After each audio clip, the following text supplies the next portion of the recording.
नमस्कार साथियों, यह है पेश नेटवर्क। मैं हूं प्रदीप हुंगो। आपका मेरे इस वीडियो में स्वागत है। हाल ही में अमेरिकन गवर्नमेंट ने एक रिपोर्ट पब्लिश की है जो कि USCIRF द्वारा प्रकाशित की गई है। United states commission of international religious freedom. उन्होंने ये रिपोर्ट दी है कि भारत में माइनॉरिटीज के साथ अत्याचार होते हैं और डिस्क्रिमिनेशन की जाती है। ये जो कमेटी बनी हुई है, ये वहाँ के अमेरिका के कानून के मुताबिक बनी है, जिसमें कि मेंबर होते हैं पॉलिटिकल पार्टी से और प्रेसिडेंट अपॉइंट करता है। जो इस वक्त के प्रेसिडेंट ऑफ कमेटी के वो है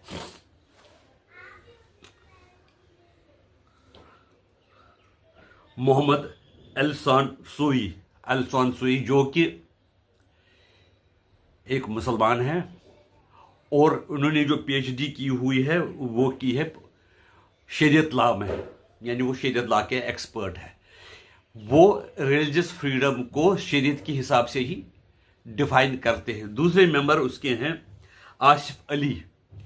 वो भी, इनमें से मुझे पूरा याद है, उनमें से दोनों जो मेंबर है उनमें से एक मेंबर 99 में पाकिस्तान से US गया है और उनको कमेटी के मेंबर इस तरह से बनाया है। इनको बनाया था पूर्व राष्ट्रपति जो बाइडेन ने।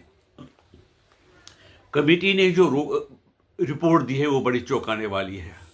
इसमें कहा गया है कि भारत में, दोबारा दोहराऊं, भारत में जो माइनॉरिटीज खासकर मुस्लिम हैं उनके साथ डिस्क्रिमिनेशन और उसके साथ दोयम दर्जे का व्यवहार किया जाता है। और उन्होंने ये डिमांड की है कि वहाँ की जो संस्था, यानी भारत की एक संस्था जो है सोशल ऑर्गेनाइजेशन राष्ट्रीय स्वयंसेवक संघ, उस पर पाबंदी लगाई जाए। और जो सरकारी संस्था है जो कि देश के हितों की नज़र रखती है विदेशों में, उसकी मेंबर राव को भी पाबंदी लगा दी जाए।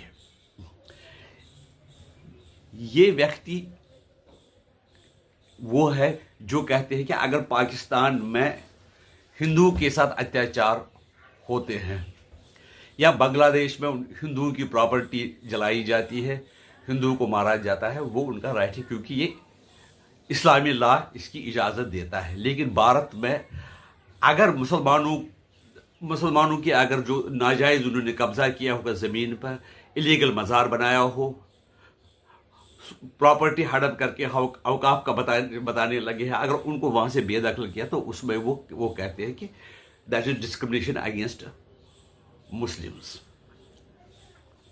ये जो रिपोर्ट है ये बिल्कुल सरकार ने रिजेक्ट की और भारत सरकार ने रिजेक्ट की और उन्होंने कहा कि ये जो रिपोर्ट है ये सिलेक्टिव है। मेरे कहने का मतलब, इस सिलेक्टिव का उनको ये कहने का मतलब है, अगर बांग्लादेश में जितने हिंदुओं पे जुल्म होते हैं, पाकिस्तान में जिस तरह से लड़कियों का अपहरण किया जाता है, उनको इस्लाम में कन्वर्ट किया जाता है, और अभी जो अमेरिका ने ईरान में बच्चियों पर बॉम्ब गिरा दिया और 160 से ज़्यादा बच्चियां मारी, उसके बारे में कुछ नहीं कहा गया इस रिपोर्ट में। ये चाहते हैं कि जो ये कमीशन है ये चाहता है कि भारत में इस तरह से दुर्व्यवहार होता है मुसलमानों के साथ, उनको नाजायज़ कब्जे से हटाने के लिए कहा जाता है। उनको वहाँ के जैसे रोहिंग्या मुस्लिम है उनको कहता है कि आप देश छोड़ दो, बांग्लादेशियों को छोड़ दो, उसको वो दुर्व्यवहार मानते हैं। लेकिन जो मुस्लिम पूरे दुनिया में करते हैं वो शरिया लॉ के मुताबिक मुनासिब है, इसलिए उनके बारे में कुछ नहीं कह सकते। और रिपोर्ट भी उस वक्त आई जब अमेरिका और भारत के बीच में कुछ तनातनी है। तनातनी तो इस तरह से, तो दो जो देश है उनके बीच में तो रिश्ते अच्छे हैं, लेकिन एक चीज़ है कि कई मामलों पर भारत और अमेरिका डिफरेंस ऑफ ओपिनियन रखते हैं। जैसे ट्रेड डील के बारे में उनके विचार हैं, क्या है क्या नहीं है, वो हिंदुस्तान के विचार से अलग है। और हिंदुस्तान ने कहा कि हम ऐसे ही एक्सेप्ट करते हैं ट्रेड डील्स को दूसरों के, जिसमें कि दोनों के लिए विन विन पोजीशन हो, लेकिन हम किसी के गुलाम बनकर नहीं रह सकते हैं। ये देखा है कि 22 अप्रैल को भारत में पहलगाम में धर्म पूछकर 22 लोगों की हत्या की गई थी।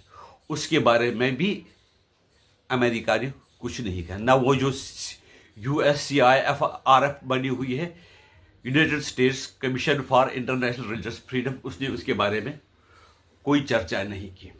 पाकिस्तान में जो हिंदू के साथ होता उसकी कोई चर्चा नहीं की। हालांकि हाल ही में बांग्लादेश में हिंदू के साथ क्या हुआ, मंदिर तोड़े गए, लोगों को मारा गया, बिल्कुल जो शांति प्रेम अपने काम कर रहे थे, दुकान पर बैठे, उनके बारे में उस कमीशन ने कहा नहीं है।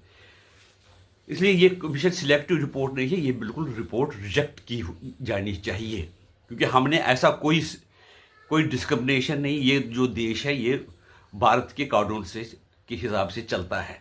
इसलिए भारत को ये कहना कि आप इसको डिस्क्रिमिनेट कर रहे हो मुस्लिमों को, और RSS को बैन करना चाहिए, और रा को जो सरकारी एजेंसी है जो देश के हितों के बारे में सोचती उस पर पाबंदी लगाई जा सकती है। उस रिपोर्ट को बिल्कुल ही माना नहीं जा सकता है। लेकिन सरकार ने खाली इतना कहा कि ये सिलेक्टिव रिपोर्ट है, ये कि एक जगह अगर दिखाया गया ठीक, दूसरी जगह गलत है। लेकिन हमारा तो कुछ गलती होती ही, रिपोर्ट US करता है, ईरान में बमबारी की, कहाँ पर की, बांग्लादेश में क्या हो रहा है, और दूसरी जगह तक कई इस्लामिक कंट्रीज में हिंदुओं को मंदिर तक प्लेस ऑफ वर्शिप बनाने की परमिशन नहीं। हालांकि वो उनको चाहिए काम करने के लिए सस्ते लेबर, लेकिन उनको अगर पूजा के लिए कोई मंदिर चाहिए, कोई स्थान चाहिए, वो नहीं मिल सकता है। ऐसे में ये रिपोर्ट समझना बहुत ही आवश्यक है। ये सबको ये जिम्मेदारी है कि इसका क्या अर्थ है। अमेरिका ने ये रिपोर्ट इस वक्त कैसे पब्लिश करवाई, और इसके साथ में एक उसको कोरिलेट करता हूं। अभी US के एक नागरिक को नॉर्थ ईस्ट में पकड़ा गया, और 6 यूक्रेनी उसके साथ थे। वो किस लिए आ गए थे? To wage war against the nation. Mizoram को अलग करके एक क्रिश्चियन देश बनाने के लिए वो वहां के ड्रोन वगैरह लेके आएंगे। ये सब रिपोर्टों को देखकर, जैसे वो USFIR अमेरिका की जो उनके बयान है, उनके लीडरों के बयान है, और उनका पकड़ना, जो यूक्रेनियन और अमेरिकन जो लोग हैं उनको पकड़ना है, ये सब अगर हम एक हिसाब से लिए तो हिंदुस्तान को अपनी तैयारी बहुत अच्छी तरह से करनी चाहिए, क्योंकि ये जो अमेरिका है इस वक्त ईरान के साथ लगा हुआ है, ये कभी भी किसी को भी कुछ भी नुकसान पहुंचा सकता है। और इस वक्त अमेरिका क्या करता है, अपने हितों के लिए रेडिकल्स, वैसे भी हमेशा उन्होंने रेडिकल जो एलिमेंट है मुस्लिम सोसाइटी के, उनके साथ ही पक्षधर रहे हैं। अच्छा, दूसरी बात है, ये जो मुस्लिम मेंबर है 2 जिन्होंने ये रिपोर्ट तैयार की, तो उनसे ये मैं कह रहा हूं, चीन के बारे में उन्होंने कुछ नहीं लिखा। वहां पर जैसे कि जो मुसलमान हैं उन पर फूल बरसाए जाते हैं, उनको बड़े प्यार से रखा जाता है, लेकिन जबकि मैंने सुना है कि उनको कंसंट्रेशन में कैंप में रखते हैं, यहां तक कि वो डिरियलाइजेशन के कैंपों में रखा जाए, और उन पर बहुत ही ज्यादतियां हो रही है।